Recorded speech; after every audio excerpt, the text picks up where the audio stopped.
أنزل ربي القرآن نورا للناس وتبيانا. Assalamualaikum warahmatullahi wabarakatuh. Bismillahirrahmanirrahim.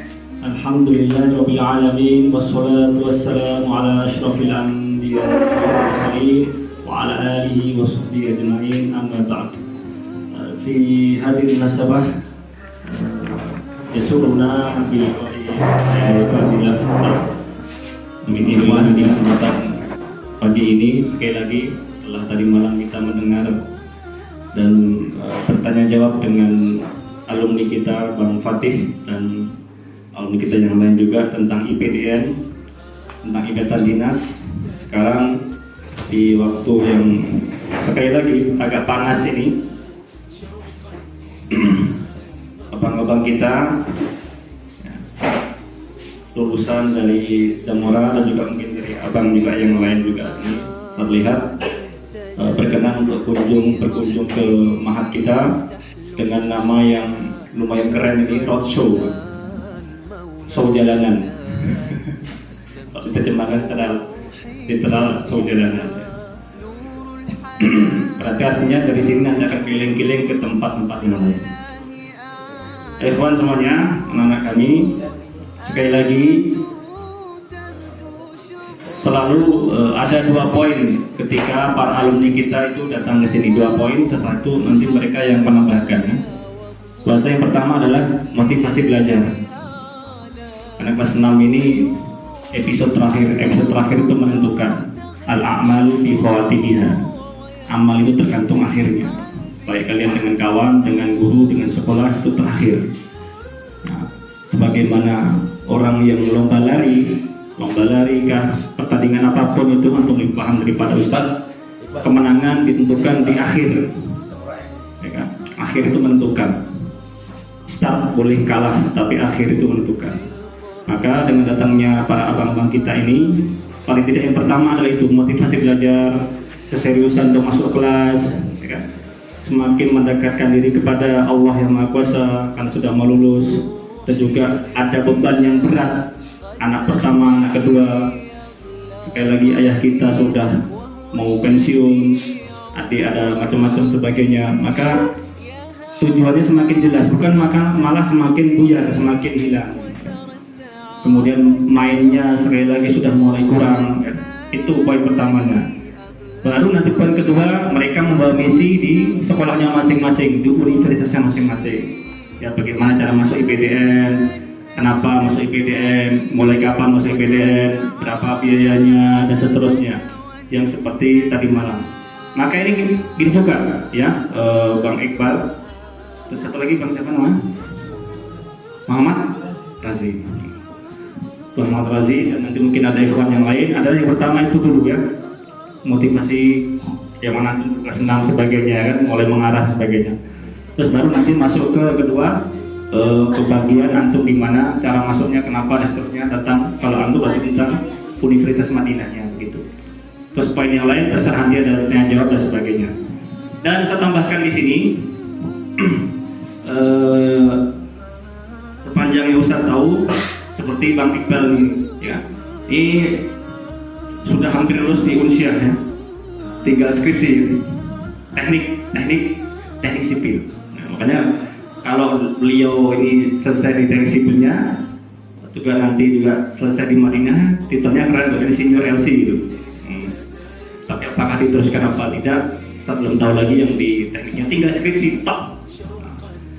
Ada nanti ada ikhwan dari satu alumni juga dengan beliau juga, Roza Fauza juga pernah di Royah Sukabumi Jawa Barat, pernah kuliah di sana juga.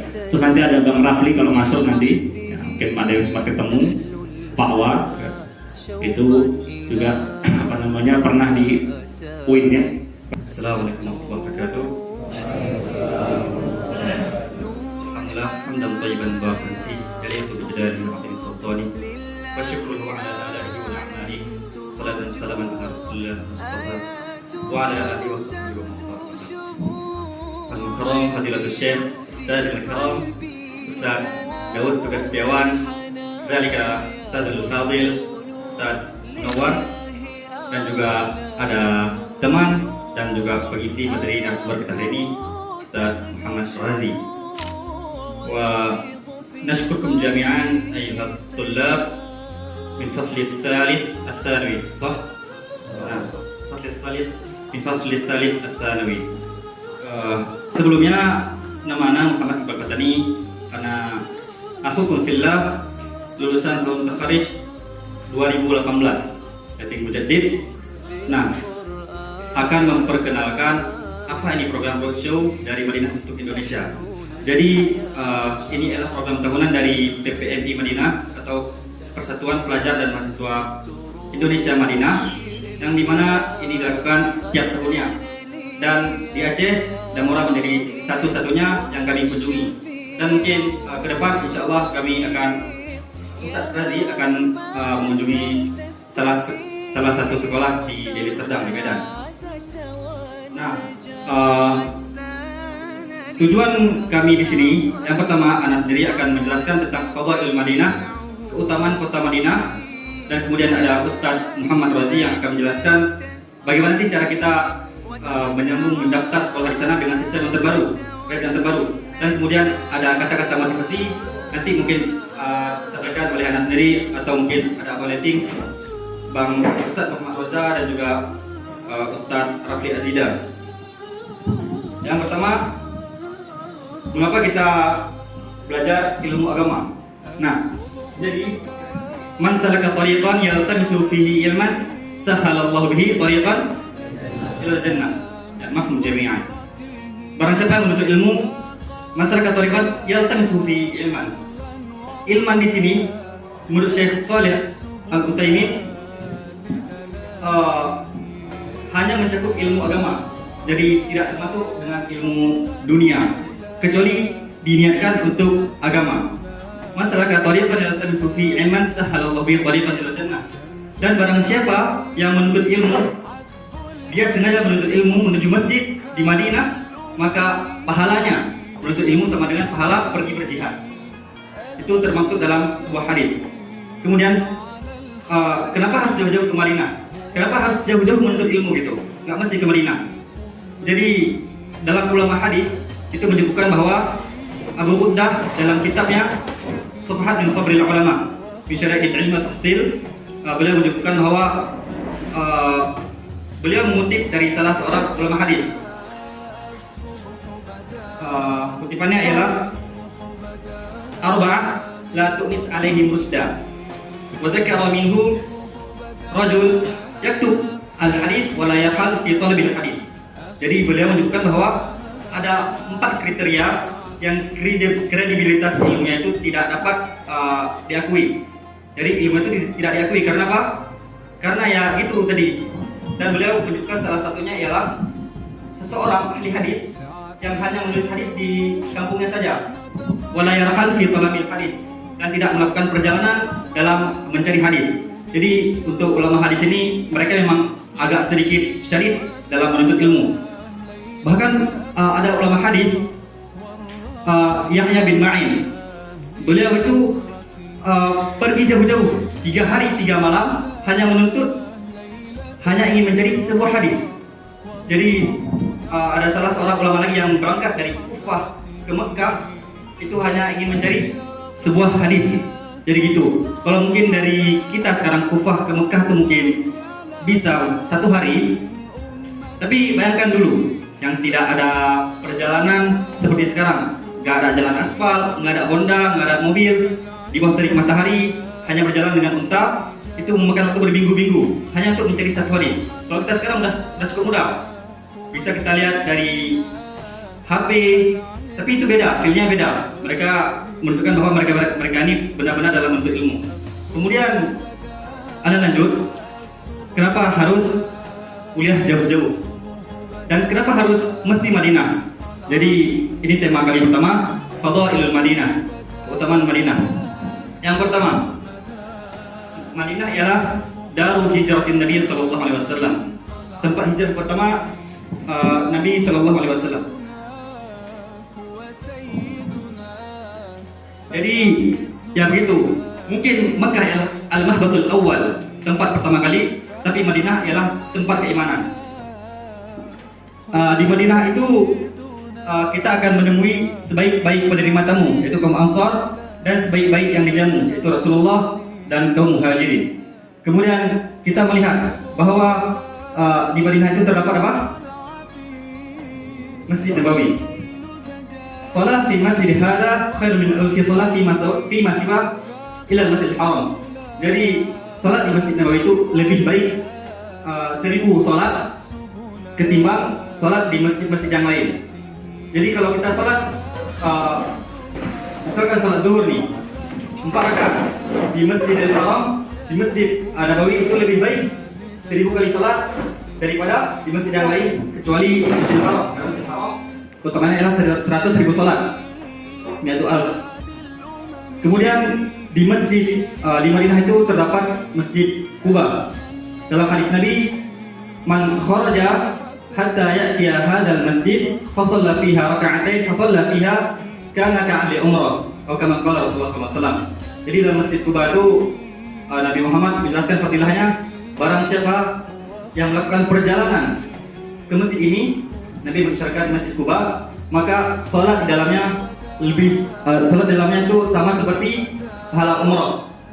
La'an usalliya fi Masjid Quba raka'atain khair min an atiya Baitul Maqdis marratain. Jadi Nabi Muhammad itu lebih suka salat di Masjid Quba raka'atain daripada mengunjungi Baitul Maqdis di Palestina sebanyak 2 kali. Bayangkan perjalanan Baitul Maqdis dari Mekah, dari Madinah ke Masjid Aqsa itu mungkin butuh waktu berminggu-minggu atau sampai mungkin sebulan. Tapi Nabi Muhammad lebih menyukai salat di Masjid Quba sebanyak 2 rakaat daripada melakukan perjalanan dari Madinah ke Masjid Al-Aqsa. Kita tahu bahwa setiap langkah untuk salat itu Allah ganjarkan pahala. Tapi apa? Ini menunjukkan bahwa Masjid Quba yang berada di Madinah itu memiliki keutamaan yang sangat agung. Bahkan salat 2 rakaat saja itu bernilai seperti pahala umrah. Apalagi keutamaan Masjid Nabawi yang salat dalamnya itu khair min alfi salat, lebih baik daripada 1000 salat fi masiwa. Kemudian kita lihat dalam Madinah itu Allah jaga musyawarah minat ta'am wad dajjal. Jadi Madinah itu dijaga oleh Allah dari dajjal dan ta'am. Dan itu apa itu ta'am? Had minkum ya'rif hada?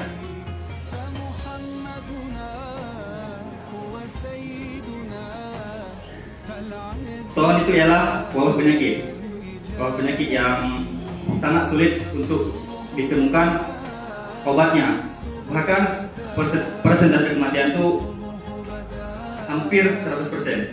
Jadi orang yang terkena wabah ini, maka kemungkinan untuk sembuhnya itu mendekati nol karena bisa sembuh.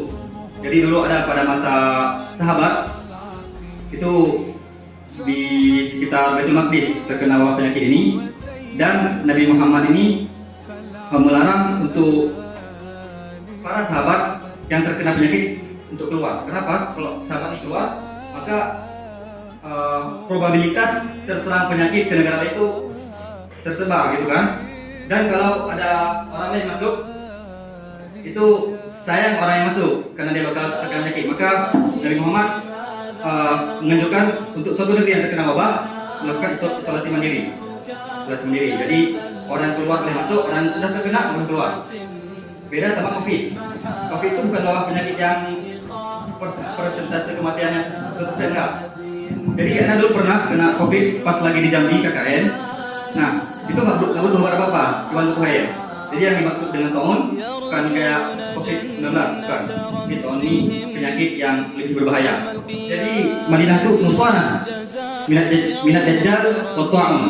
Kama jaa fi hadits Nabi sallallahu alaihi wasallam, ala anqabil Madinah malaika la yadkhulu dajjal wa ta'am. Jadi di jalan-jalan di masalik wa turuq al-Madinah terdapat malaikat penjaga yang tidak akan dimasuki dajjal dan juga ta'un. Kenapa Rasulullah menunjukkan dajjal? Dajjal ya a'zamu akbaru fitnah fid din. Jadi dajjal itu ialah fitnah terbesar yang menimpa agama, sedangkan taun ialah penyakit terbesar yang menyerang jasad manusia. Ini berkaitan dengan dunia, kita kan dunia, dajjal akhirat. Kemudian kita lihat lagi di Madinah itu Allah jadikan tanah haram selain Haramain, dan Nabi Muhammad juga sangat mencintai Madinah, karena Nabi Muhammad kalau cinta kepada sesuatu pasti diungkapkan. Seperti Nabi Muhammad cinta kepada Madinah, Nabi Muhammad berdoa kepada Allah, Allahumma habib ilaina Madinah bina Makkah al-Asyad. Jadi ketika Nabi Muhammad diusir oleh kaum kafir Quraisy, sebenarnya Nabi Muhammad keberatan karena harus meninggalkan kabilahnya. Kita tahu bahwa kabilah Nabi Muhammad kabilah yang sangat mulia, Bani Hashim di Mekah, penjaga Ka'bah, gitu kan? Kabilah yang sangat disegani. Tapi apa? Ketika meninggal pamannya, itu mereka sudah mulai berani untuk mengusir Nabi Muhammad, sehingga turun perintah hijrah ke Habasyah, ke Taif, dan terakhir ke Madinah. Dan di Madinah itu Rasulullah memumpuk pundi-pundi keimanan. Nah, jadi ketika merasa keberatan diusir, jadi kan Nabi nggak tahu gimana situasi kota Madinah. Nabi baru tahu gimana situasi kota Mekah. Ketika merasa berat meninggalkan kota Mekah di mana merupakan tempat kelahirannya, Nabi Muhammad berdoa kepada Allah, Allahumma habib ilaina al-Madinah. Ya Allah, berikanlah kepada diri saya ini rasa cinta kepada kota Madinah. Yahub bina Makkah al-Asyad. Sebagaimana cinta kami kepada kota Mekah, atau bahkan lebih, gitu. Kemudian di Madinah ialah satu-satunya tempat yang dianjurkan Rasulullah untuk meninggal di sana. Sebelumnya sudah ada yang tahu bahwa Nabi Muhammad menganjurkan kita untuk meninggal di Madinah. Ada yang tahu? Tahu aja nih? Belum. Jadi di Madinah itu ada yang namanya Baqi'. Itu kubur ahli Madinah, kuburan para ahli Madinah. Di mana kalau kita meninggal di Madinah, insyaallah disolatkan di Masjid Nabawi, kemudian dimakamkan di Baqi'. Di Baqi' itu kita berarti satu pemakaman sama Aisyah, Utsman, dan para sahabat lainnya. Jadi itu istilahnya jannah. Dalam kuburan itu disebutkan jannatul Baqi', surga. Baqi' itu asal katanya birqah itu ialah sepetak tanah. Jadi jannatul Baqi', sepetak tanah dari surga. Kenapa? Karena itu ialah kuburan yang satu-satunya Nabi Muhammad berikan syafaat. Jadi kalau kita meninggal di sana, itu otomatis kita akan diberikan istilahnya sekarang kayak tiket dikasih ke keluarga kita, ditulis nama kita itu, tanggal kita, dan tempat dimakamkan kita. Kita akan meninggal lagi. Nah, itu Nabi Muhammad memberikan syafaat dalam hadisnya. Kemajaah fil hadis sallallahu alaihi wasallam, man istata'a ayyamuta fil Madinah falyamut biha fa inni asfa' liman yamutu biha. Man istata'a minkum ayyamuta bil Madinah falyamut biha fa inni asfa' liman yamutu biha. Atau kama qala Rasulullah sallallahu alaihi wasallam. Jadi Nabi Muhammad bersabda, barang siapa di antara kalian yang dapat meninggal di Madinah, meninggal di sana. Kalau bisa kalian diwafatkan dan dimakamkan di sana. Nah ini asfa' liman yamutu biha, maka aku akan memberikan syafaat khusus barang siapa bagi siapa yang meninggal di sana. Kemudian kita lihat di Madinah itu terdapat kajian para masyayikh, khususnya di Masjid Nabawi. Inilah harapan kami dengan para masyayikh. Harapannya kita sama sekali nggak menggelontorkan dana. Kita nggak perlu uang pendaftaran, nggak perlu uang untuk para syekhnya, nggak. Bahkan kalau kita ikut ujian di sana dan berhasil, kita malah diberikan beasiswa. Ini benar, mereka akan minta rekening kita dan beasiswa langsung turun ke bank kita. Jadi seperti ini. Mungkin ini contoh dari halaqah Quran. Jadi para mahasiswa, para talib di sini menyebabkan hafalannya kepada para masyayikh. Baik hafalan Quran, hafalan hadis, hafalan kitab-kitab, kami di sana bilangnya betul. Nah, itu nanti ada target hafalannya dan diujiankan. Setiap mencapai target, maka akan dievaluasi, dan itu semua gratis. Kita hanya perlu mendaftar dan menentukan iqamah. Iqamah itu kalau di Indonesia mungkin KTP ya. Kita ada perlu menunjukkan KTP kita Saudi. Kemudian kita juga bisa ikut daurah. Daurah itu seperti event ya saudara sih. Event. Tapi eventnya bukan kayak kita di sini. Di sana kayak ada event khusus, tapi untuk membahas satu kitab. Dan itu yang ikutnya sangat ramai. Kemudian kita lihat ada lingkungan Madinah. Di Madinah itu terdapat berbagai kelebihan ya. Seperti di sana ada kampus-kampus kantor fatwa, yakni majmu' fatwa, kemudian ada halaqah Al-Quran dan mutun. Nah, ini bisa kita dapatkan di Madinah sendiri, di kampus sendiri, atau bahkan di luar kampus, seperti di masjid atau seperti di masjid lain ataupun di Masjid Nabawi. Kemudian kita akan dapatkan maktabat.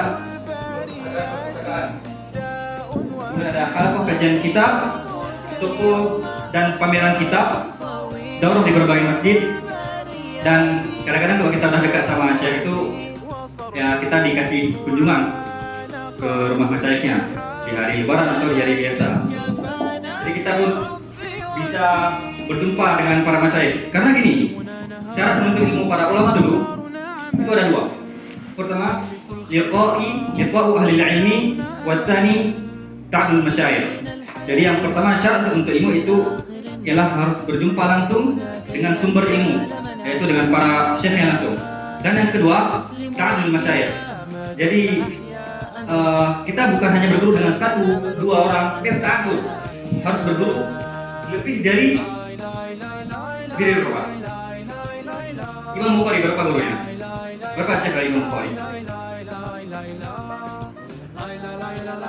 Imam Bukhari punya syekh sekitar ribuan syekh. Jadi beliau itu menuntut ilmu hadis ke ribuan masyayikh. Dan keilmuan Imam Bukhari itu sangat kredibel, sangat diakui oleh para ulama. Bahkan kitab yang disusun oleh Imam Bukhari itu menjadi kitab nomor 2 paling otentik sedunia akhirat setelah Al-Quran. Jadi setelah Al-Quran, kitab yang paling otentik yang mendekati kebenaran 100% itu kitabnya punya Imam Bukhari. Kemudian ada kitab Imam Muslim. Nah,